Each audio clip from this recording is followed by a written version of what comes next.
بسم الله الرحمن الرحیم. نن زموږ د علم الصرف 119 نمبر درس دی. د ثلاثي مجردو شپږ ابواب دي، په هغې کې د څلورم نمبر باب به انشاءالله نن موږ صرف صغیر کوو.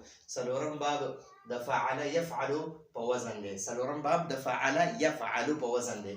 فعل فعل ماضي ده، په دې کې معین کلمه مفتوح ده. یفعل فعل مضارع ده، په دې کې معین کلمه مفتوح ده.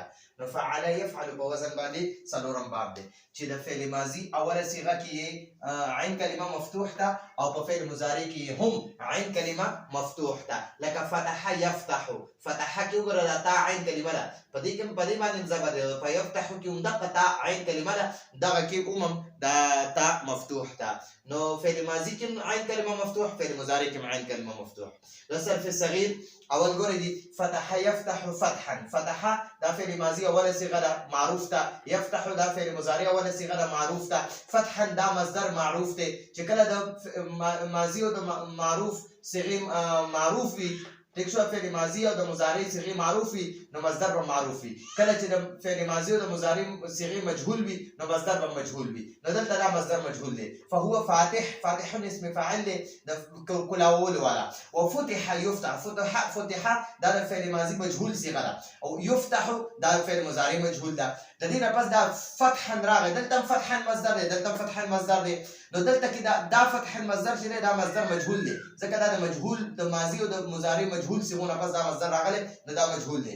فذاك مفتوح، مفتوح معنا کلاو کړی شوی، کلاو کړی شوی. لکه دا دروازه کلاو شي نو دې دروازې ته مفتوحه وایي، چېرې دا دروازه کلاو ده نو مفتوح دا اسم مفعول دی.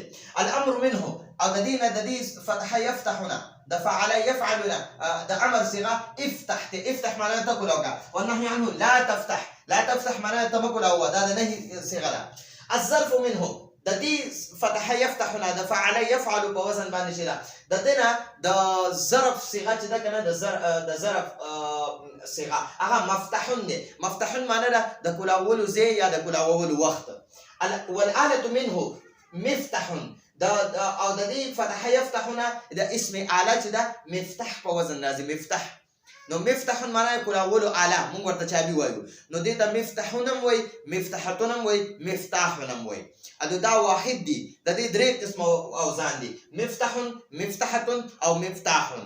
مفتاح هم چابي ته وایي، مفتحتون هم چابي ته وایي، او مفتحون هم چابي ته وایي. بیا د دې تثنیه او جمع جوړیږي. وافعل تبذيل المذكر منه او د دې فتح يفتحنا د مذکر تبذيل. تبذيل اسم تبذيل مذکر صيغه راځي. افتح، افتح معنی د بل په مقابله کې زیات کلاول والا. لکه زید، زید،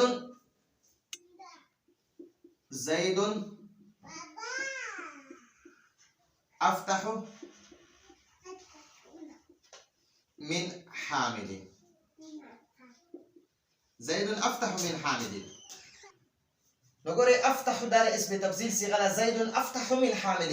زيد د حامدنا زياد كل اول ولا دي. والمؤنث منه فتحه او د دې د فتح يفتحنا د مؤنث اسم تبذيل لازم فتحه زیاته کول اول والا خزا. نو د زیدون په ځای باندې خدیجه ولګوا او د افتح په ځای باندې فتحه ولګوا او من عائشه د حامدین په ځای عائشه ولګوا. نو خدیجه فتحه من عائشه، خدیجه د عائشه نه زیات کول اول والا. ٹھیک شو؟ نو دا خو موږ سره دغه ګټه شو. اوس موږ له مصادر راکړي دي: المنع، الصبغ، الرهن، الصلح.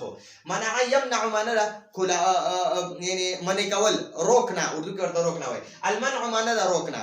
نو د دې به موږ دغه شانتي صرف صغیر کو. منع يمنع منعا فهو مانع، ومنع يمنع منعا فذاك ممنوع. الامر منه امنع والنهي عنه لا تمنع. الظرف منه ممنع والآلة منه ممنع. وافعل تبذيل المذكر منه امنع والمؤنث منه منع.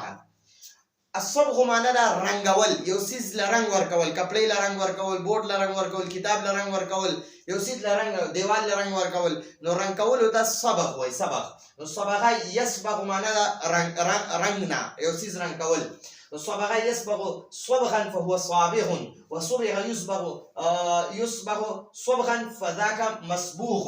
الامر منه اصبغ والنهي عنه لا تصبغ. والظرف منه مسبغ او الآلة منه مسبغ. وافعل تبذيل المذكر منه اصبغ والمؤنث منه صبغا. الرهن معنى دا رهن رکنا معنا موږ پښتو کې ورته وایو یو څیز ګاڼه کول. لکه زه یو دکاندار سره خپل کتاب کې د ورته میره مال 1000 روپۍ قرض راکا، یا زه ور سره گاډي ودروم چې یاره دا گاډي به تاسو سره ولاړی او مال 200,000 روپۍ یا 1 لک روپۍ یا 10 لک روپۍ قرض راکا، چې کله زه تعالی دا درکم مال خپل گاډي راکې. دغه شانتي یو دکاندار سره یو سیس خپل کې خودل او چې مال دونه قرض راکا یا مال لاسیز راکا، زما دا امانت ځان سره کېده او دا ځان سره رهن کېدی ګاڼه به کېدی چې زه تعالی پیسې راوړم نو بیا به دغه ګاڼه سیس چې دی دا به مانا راکې. نو موږ ورته ګاڼه وایو، اردو کې ورته رهن وایي. نو الرهن معنا ده رهن رکنا. رهن يرهن رهنا فهو راهن، ورهن يرهن رهنا فذاك مرهون. الامر منه ارهن والنهي عنه لا ترهن. الظرف منه مرهن والآلة منه مرهن، وافعل التفضيل المذكر منه ارهن والمؤنث منه رهنا. الصلخ دا بل مصدر دی. الصلخ معنا ده کال کینچنا، سرمن راخکل. لکه مثلا قصاب ګډه یا چیلې الاله کی نو هغه زوړند کی دا غیله سرمن راکاږي، نو دې سرمن راخکل ته صلخ وای. نو صلخ يصلخ صلخا فهو صارخ، وصلخ يصلخ صلخا فذاك مسلوخ. الامر منه اصلح والنهي عنه لا تصلح. الظرف منه مسلخ والآلة منه مسلخ، وافعل التفضيل المذكر منه اصلخ والمؤنث منه صلخا. نو دا زمون سره د ثلاثي مجرد سلورم بابو. نو ان شاء الله راتلونکي درس کو اجازه غواړو. هذا هو المرام والله اعلم بحقيقة الكلام.